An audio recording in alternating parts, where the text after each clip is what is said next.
Yo, what is up, everybody? It is your favorite February coming at you with another Fat Boy Takes.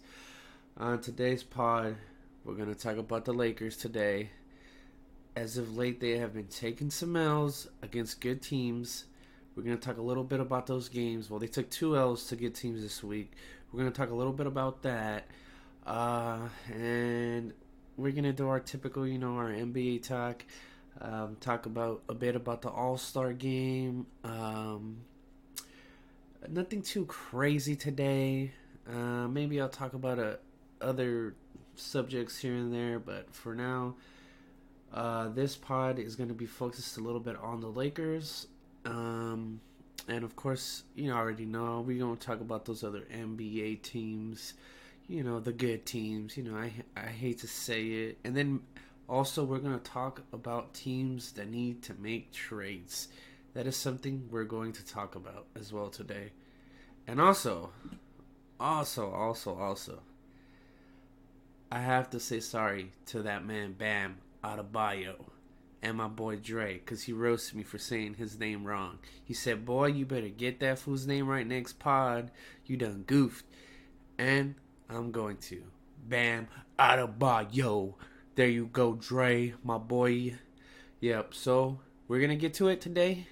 I'm going to go kind of raw again, like last week, just going ham. But, yeah, let's see how this one goes. All right, so basically, I was able to catch the Laker game on Monday and then the Laker game on Saturday.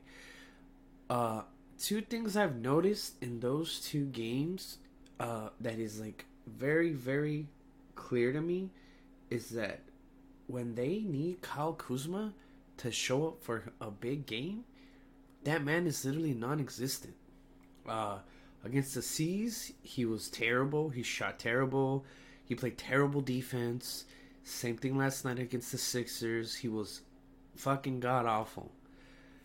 But mind you, I don't know what it is about this dude. Like, he has size. He's a good spot-up shooter. I think he just has to... If he's not hitting shots, basically, he's really not doing anything for the Lakers. Because he's not a good playmaker.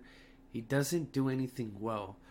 So basically, that's something that I've noticed. Every time the Lakers need Kyle Kuzma to have a big game, he does not deliver. And yes, everybody's always saying, like, yeah, he's not a starter. He's one of those players that needs his minutes.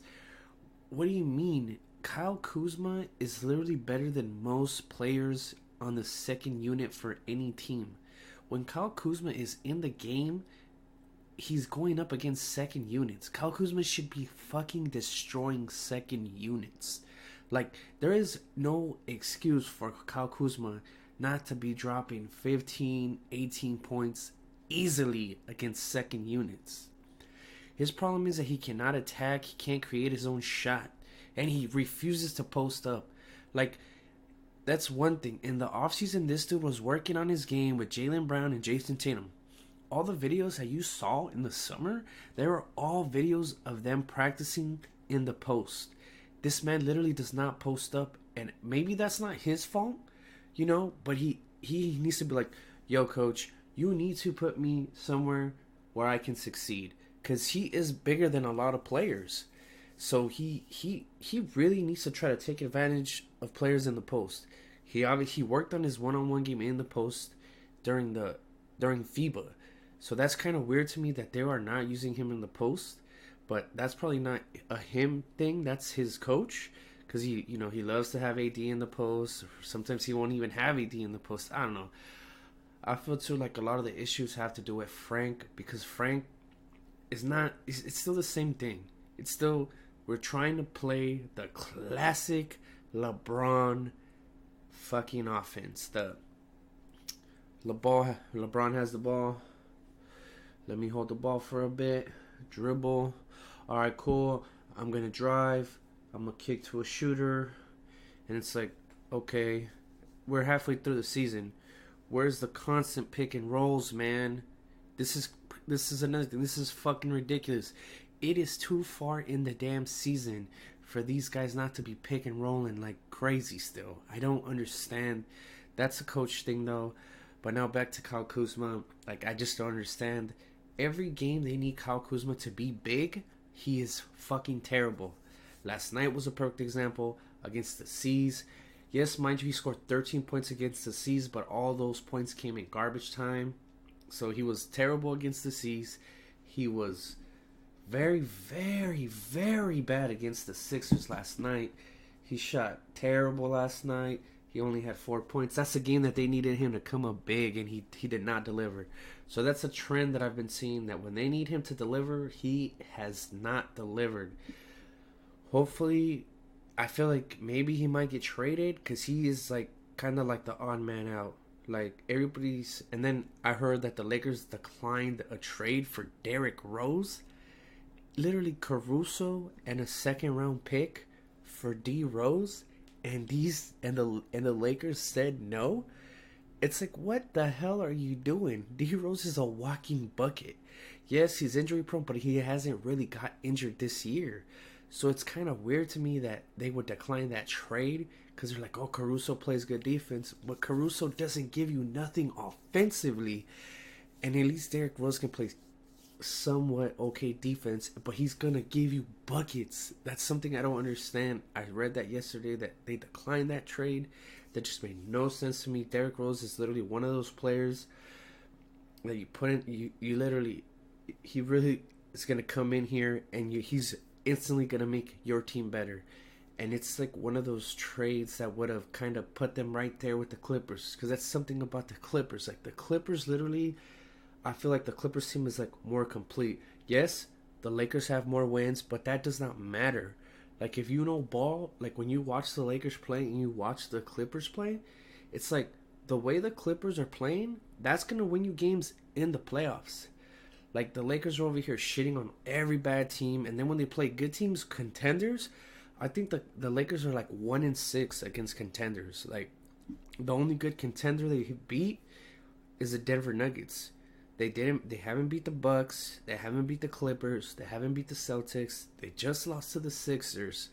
So it's like, what do they need to do to be able to beat those teams that are contenders? Obviously, it's looking right now that a move definitely needs to be made. There is no way that this roster, how it is, like I said, it's hard to talk shit about a team that has the best record in the West, but if you know ball, you and you're watching, you clearly see that there's holes in that team. Like basically the bench is terrible, and if the 3-ball is not going in, it's a guaranteed L. And that's another thing. Danny Green has been terrible too. Like those games that they needed him to be big, he was bad. He was bad against the Celtics. He was terrible against the Sixers.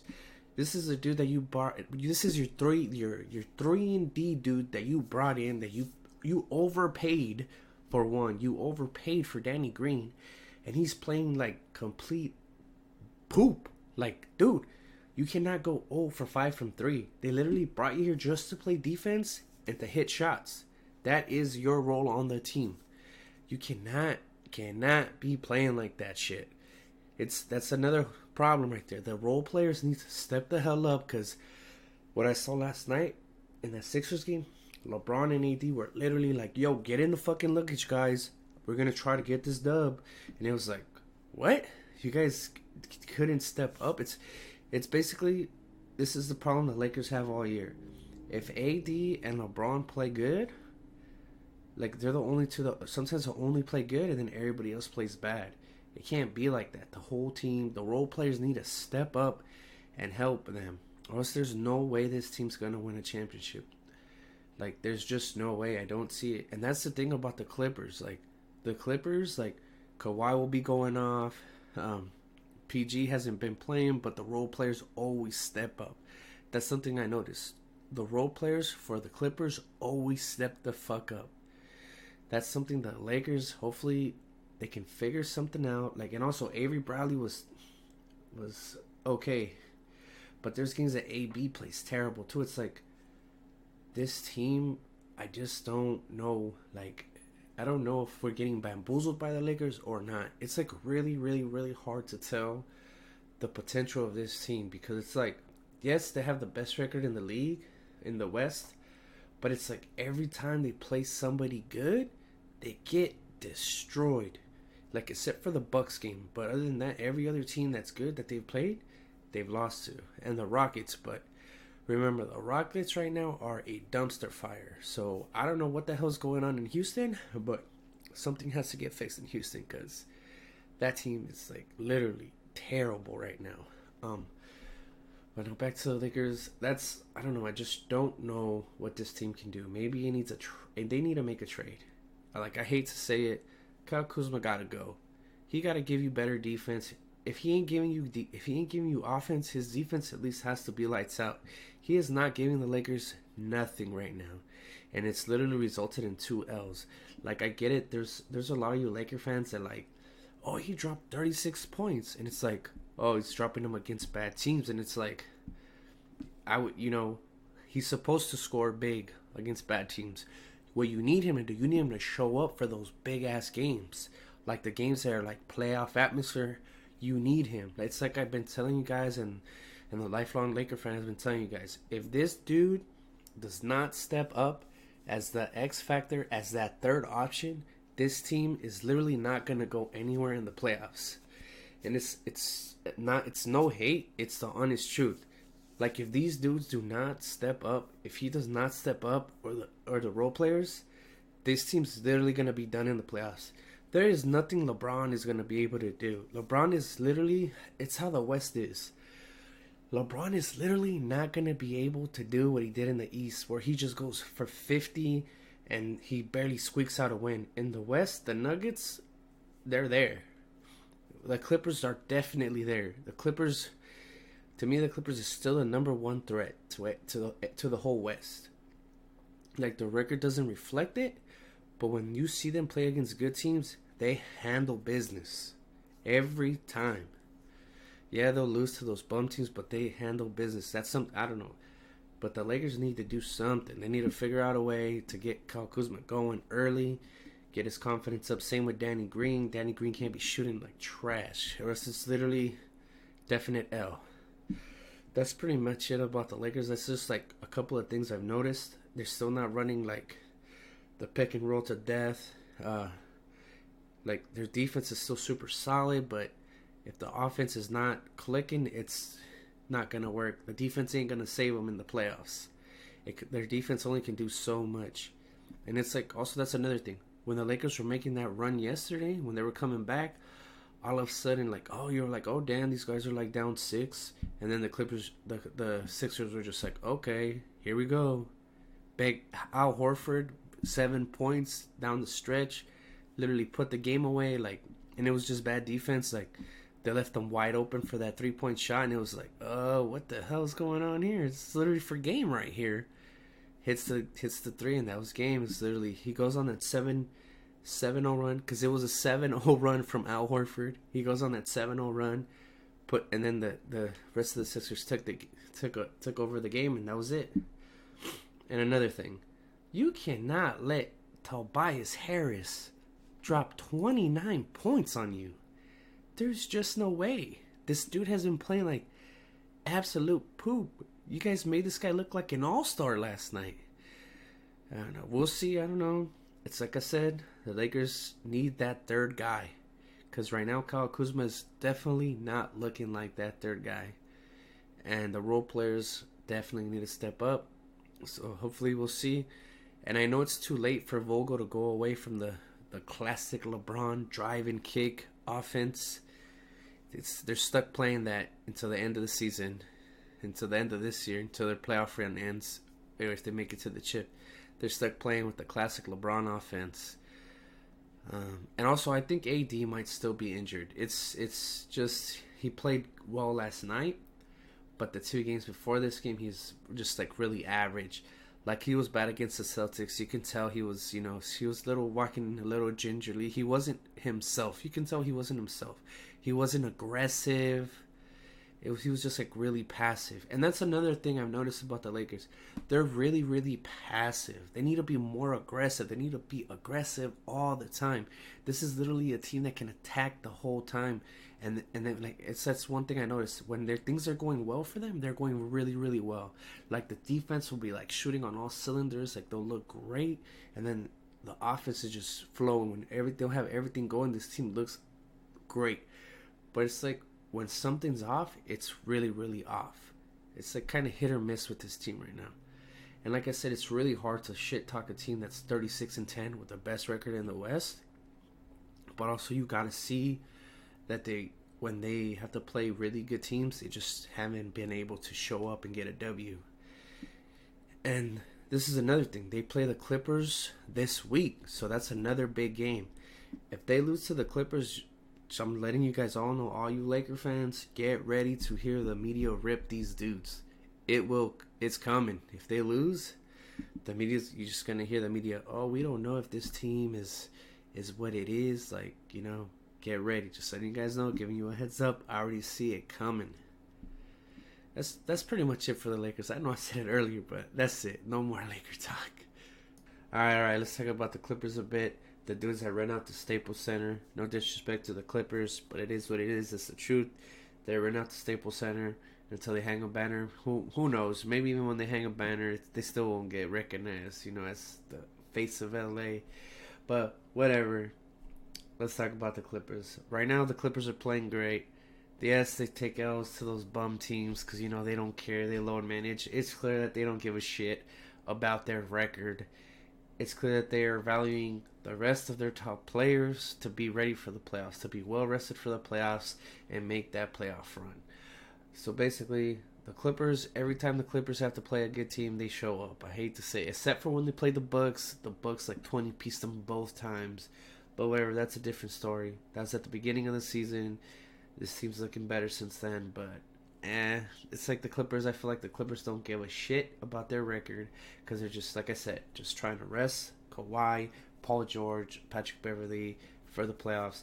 I know there was a report this week that the Clippers, somebody, I know Montrell said some comments that PG and Kawhi get treated differently, and it's kind of bullshit. Like, even though Doc Rivers had told the team to be like, yo, don't fucking say anything.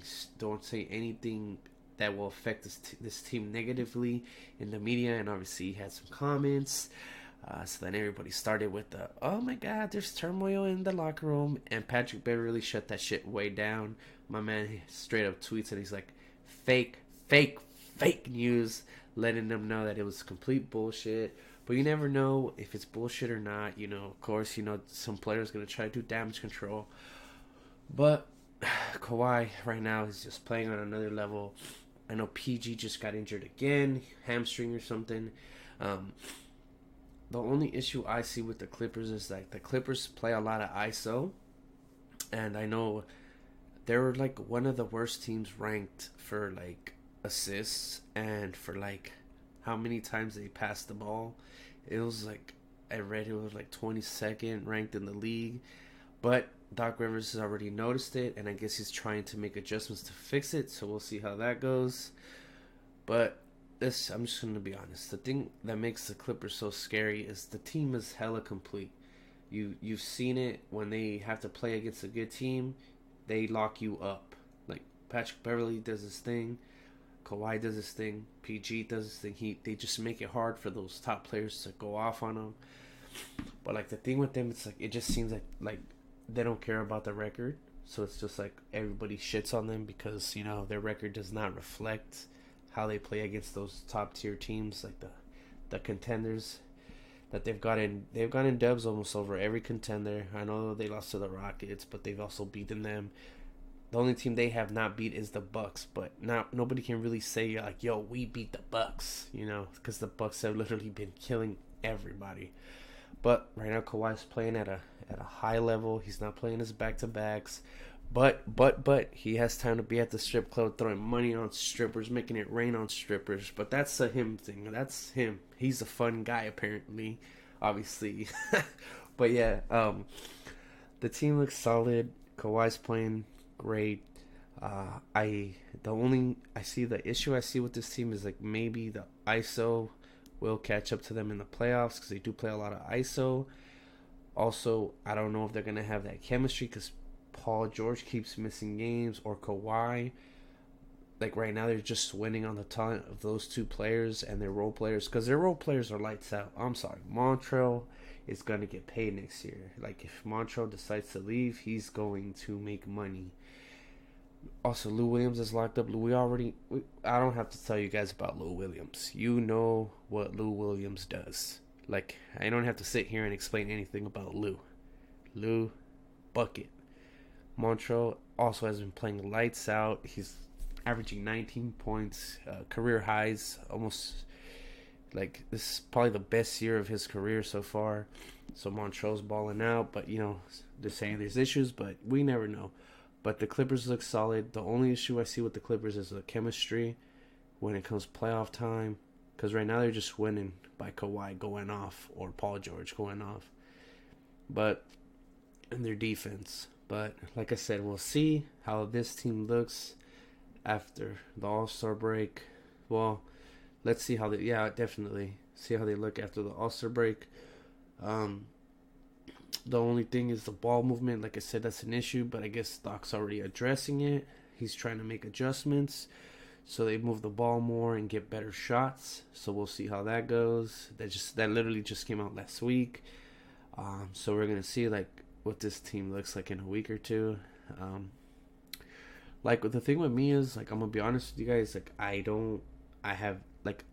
I watch the Clippers play like every now and then, so it's kind of like hard to like me really talk about them like sometimes because I don't get to watch them a lot. But like the times I do get to watch them, it's like the things I notice. It's like they always taking care of business. Like they play good D. Kawhi will be going off. Like Kawhi right now, it's just like I said, I can't say enough about Kawhi. Like Kawhi literally has become a playmaker this year. That was an issue he had. He has become a way better passer. And then the man just keeps adding to his game. Like there's literally Kawhi's literally at the point in his career that there's literally no knock on his game. One of the best defenders in the league. His 3-point shooting is good. Obviously, we know he can get to the rack and get a bucket. Like right now, this man's like literally top 3 best players in the league. He might even be the best player in the league right now. It's like Kawhi's just, like I said, he's stepped up his game so much. His playmaking is like the thing that has me like shit. Like this is what everybody's afraid of. Now he's a playmaker, so now he doesn't have to take a bad shot. He can kick the ball out.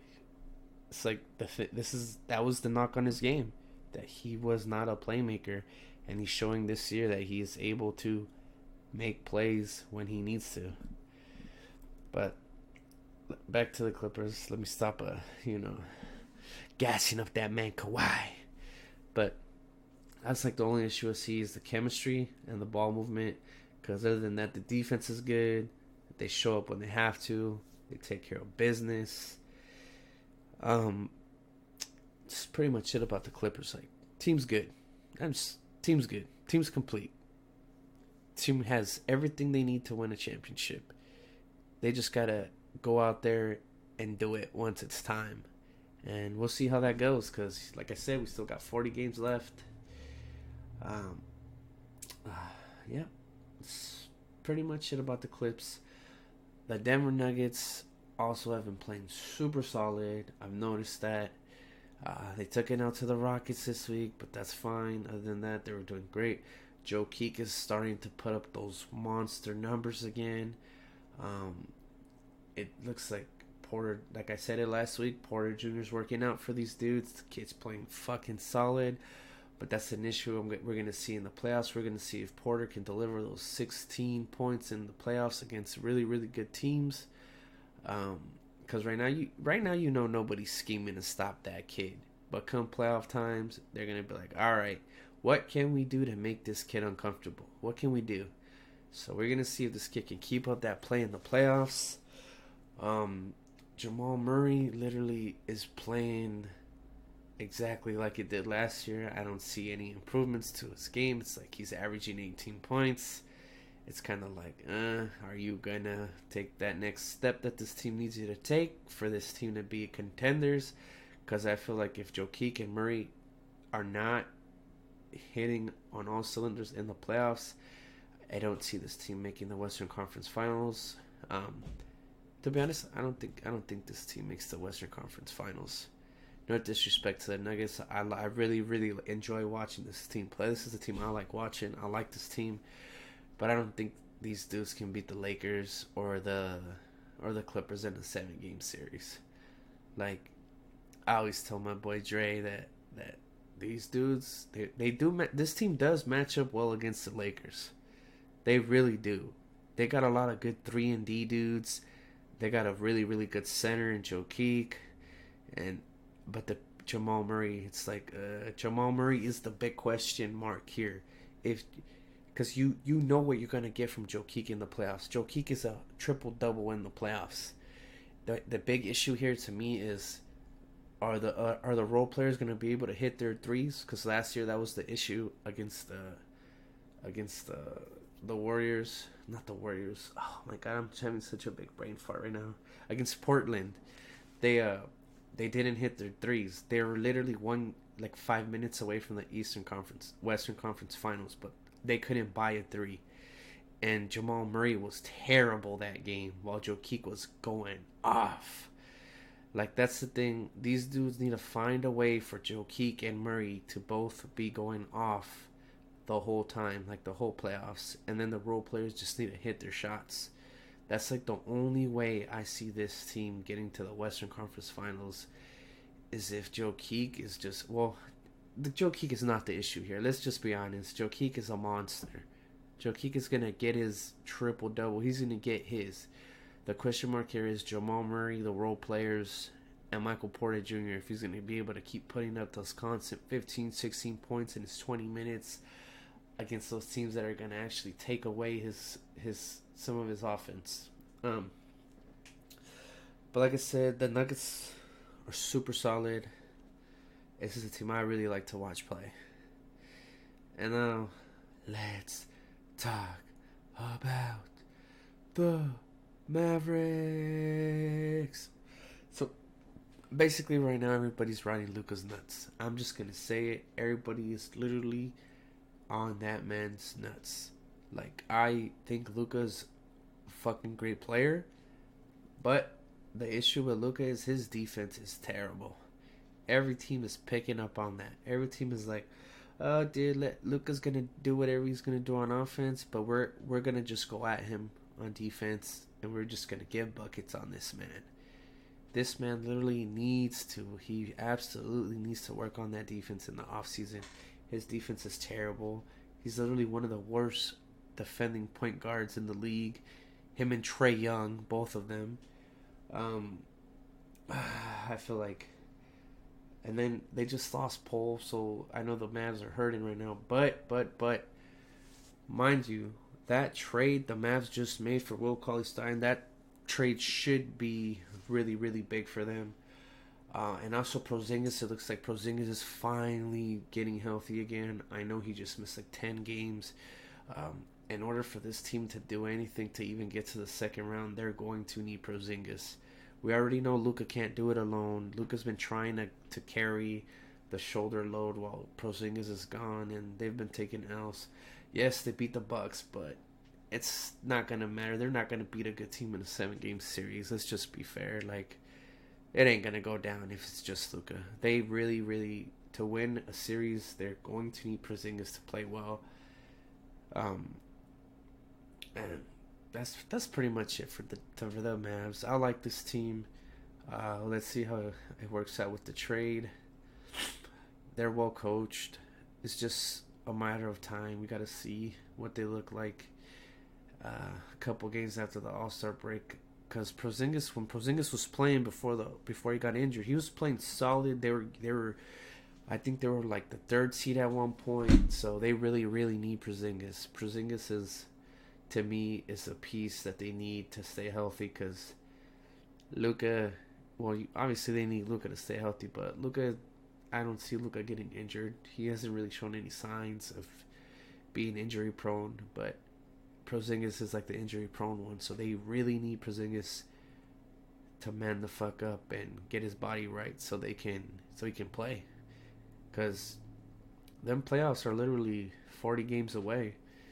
So they're gonna need that man to show the fuck up in the playoffs, show up these last 40 games. Maybe try to make a move in the standings because I think they're fifth or sixth right now, and they need to try to get that, at least try to end up as a fourth seed, so they can win a first round playoff. So they get past the first round. That's like pretty much it, man. And let's talk about the Houston Rockets. I don't really talk about the Houston Rockets. I'm just going to keep it 100 with you guys. Watching the Houston Rockets is really, really fucking boring. Like, I don't mean to shit on you Rockets fans, but I don't want to watch James Harden shoot 20 free throws a game. Like, I don't want to watch that. And I don't want to watch, like, all these touch fouls being called and then Harden. It's like every time I watch the Rockets play, I'm going to be honest, every time, like, I'll turn away and then I turn back, I see James Harden at the fucking free throw line. I don't want to watch that shit. I'm going to just keep it 100 with you. It sounds like I'm hating. You know what? I am fucking hating. I don't want to watch that shit. I don't want to watch a motherfucker shoot 20 fucking free throws. I don't want to watch that shit. But I was able to watch them a couple games last week. So I'm going to be honest, I do not like how this offense looks. This offense looks terrible. And let's go back to the shit that it was one of my first 6 podcasts that I said the Rockets, Russell Westbrook, and James Harden are not going to be able to play together. So far, I am 150% correct.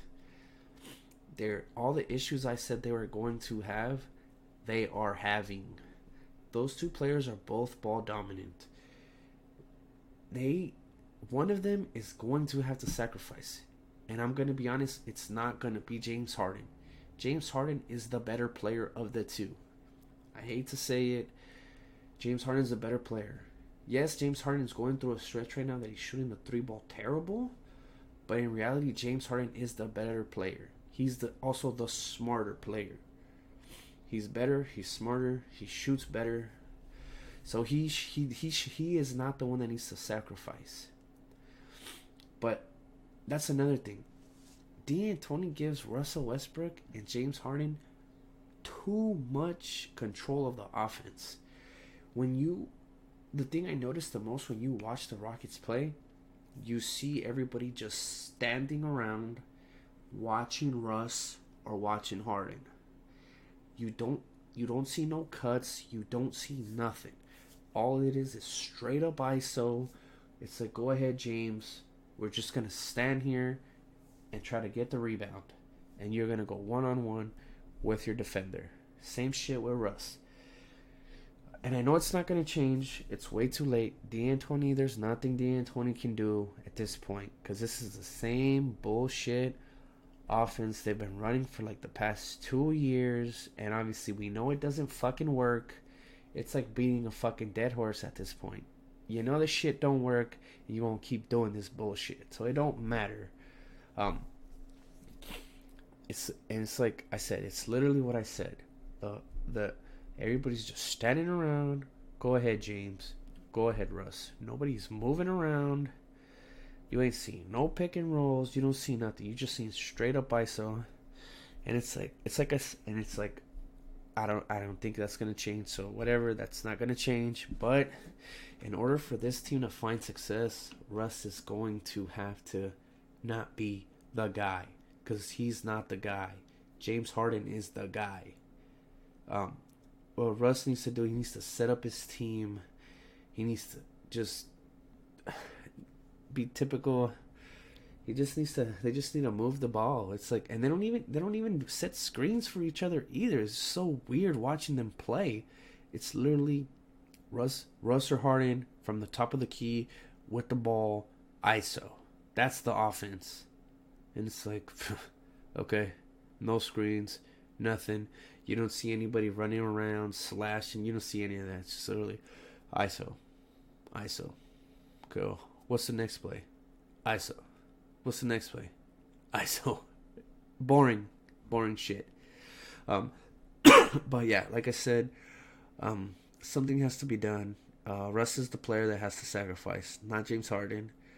Those guys need to find a way. They're the captains of the team. They have to find a way to make that offense better. There's just no way that they're okay with playing that type of offense every time. Pure ISO. And then that's another thing. Those guys can't play together.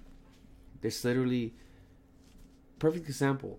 There's a play in the Laker game where Harden's standing at the top of the key and Russ has the ball like on the other side of the key. Like he's on the other side. And you just see James Harden waiting for the ball. And it's like James Harden's wide open. And then you just see Russ drive to the lane, take a terrible contested layup. And James Harden's just like, yo, what the fuck? I'm over here open and top of the key, but you're attacking and taking a shit shot. And that's literally the issue this team has. And everybody knows too. So it's like the players will not move away from the shooters. They rather let Russell take a contested ass elbow jumper or a terrible layup. They already know what's coming. So it's like, okay, stay put with the shooters. Everybody knows he's going to shoot. That's the mentality he has. I'm going to shoot. And that hurts them big. So basically, he's the one that needs to sacrifice, not Harden. What he needs to do, but I mean by sacrifice, he has to sacrifice them buckets, trying to get them buckets. He should just literally try to facilitate the whole time, and because no matter what, he's good enough to get his 18, 20 points, no matter what. But he just has to get his team involved. He is technically the point guard, and that is what I said. That's why I said CP3 was better than as for this team. CP3 is not the better player right now out of Russ and him, but CP3 has that mentality that he's going to sit. He's gonna ask. He's gonna call for screens. He's gonna pick and roll. He's just an overall better point guard. That is what this team needed. They needed the point guard, but obviously him and Harden had problems. Harden's a fucking diva. Oh man, you can't even beat your defender, dude. Yeah, but that's not why we're losing, idiot. We're losing because you're shooting mad shots. You're breaking. We're not getting everybody else involved. Like Harden has that whole complex. Like, yo, I dropped 41 points, so we win because I dropped 41 points. And it's like, yeah, genius. What's gonna happen when you're not dropping your 41 points? You're going to lose. And it's like, that's another issue I see. The other players don't take enough shots. All the shots are getting sucked up by Russ and Harden. It's like, how are the other players supposed to build any rhythm if they don't shoot or even touch the fucking ball? Because all they're doing is playing ISO. So the issue with this squad is they got to go away from the heavy ISO. And they got to find a way to get the other players involved. Until that happens, this team is literally not doing shit. I'm going to say it. This team ain't doing shit. Second round exit at most. Like that. No disrespect. Second round exit. Calling it. Boom. Alright. No more. Fuck the Rockets. And that boring ass offense. Boring ass basketball. Let's go away from that. Let's go. Alright, so now let's talk about the East. Obviously, we already know. What am I gonna say about the Bucks? Best team in the NBA. Here, just let me say it. I'm gonna be boring. Bucks, best team in the NBA. Giannis, MVP. There, we're done with the Bucks. No, just kidding. The Bucks are they're just playing so great right now. It's like Giannis is on another level. He's getting his team. He gets his teammates involved. He makes them all better. He puts them in positions to shoot wide open shots because he just attracts so many defenders. You have to double team him. He's at the point that you gotta double team him.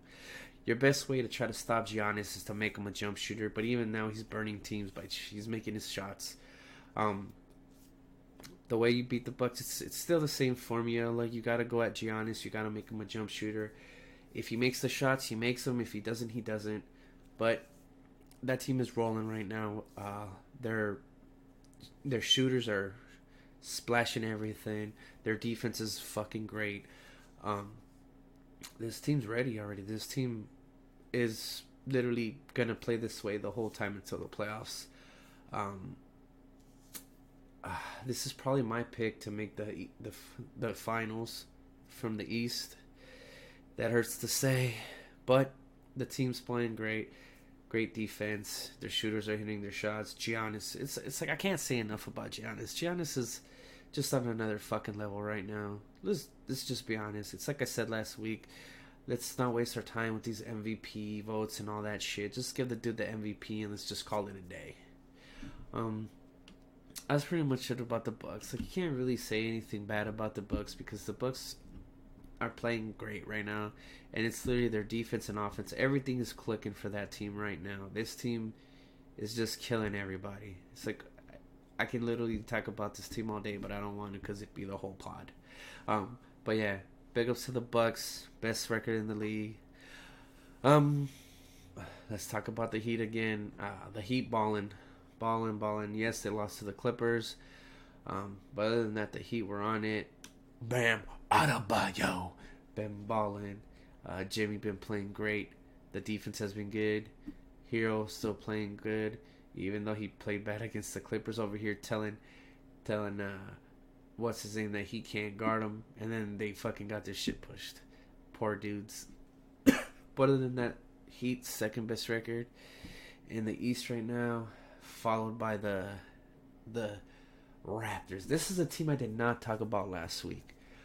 To me, I've always thought the Raptors were going to be a top 4 seed in the East. Even when they lost Kawhi, the team was good. Kyle Lowry's, they have a great coach. They play good defense.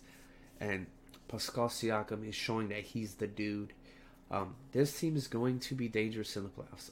I feel like all the top 4 seeds in the East have a shot to beat each other. Like, I can't, like, even though I picked the Bucks to, like, take it all, I would not be upset if any of those top 4 seeds in the East made the finals, because each of those teams has the potential to do it. I feel like if the Raps are playing good by the time the playoffs roll around, same with the Celtics, they can beat the Bucks. Like I said, Pascal Siakam is just, dude, the kid is just stepped the fuck up and is fucking killing. Pascal, you're getting great minutes from Pascal. You're getting great minutes from all your role players. Who would have thought Van Vliet was going to be balling like this? Like, I just thought, I was like, oh, Van Vliet's balling against the fucking Warriors. This is like maybe just his playoff run. There's those players that go on those playoff runs, but no, this dude has stepped up his game, and he is a huge reason that these dudes are sitting in that 3rd seed. They're tied for the 2nd seed. I think there's a 3-way tie right now. I think it's C's, Heat, and the Raptors. They're like tied for 2nd place. But I think the Heat have the tiebreaker over both of them right now. So the Heat are currently in 2nd, but all those other those 3 are tied. So the East is pretty damn stacked this year. So for the Raptors to be hanging after losing Kawhi is very, very uplifting for Toronto. I think I think a lot to do with that is with Pascal and Van Vliet, and also obviously the great coaching. Those dudes play hard as hell too. That's another thing. That's another reason they're where they're at. That's pretty much it about the Raptors. Like, good for them that they're still in there. Alright, boys. Enough about the NBA talk. Let's talk about the All-Star game. Let's talk about the people that got into the All-Star game. For the West, basically the starters were Luka, Harden, LeBron, AD, and Kawhi. I think it's pretty cool that those guys made it. Like, obviously Harden, I agree with Harden being the starting shooting guard. I agree with Luka being the starting point guard. I agree with LeBron being the starting small forward. And I agree with AD being the starting power forward. And I guess, well, actually, I'm wrong. AD is the center because he's the biggest one.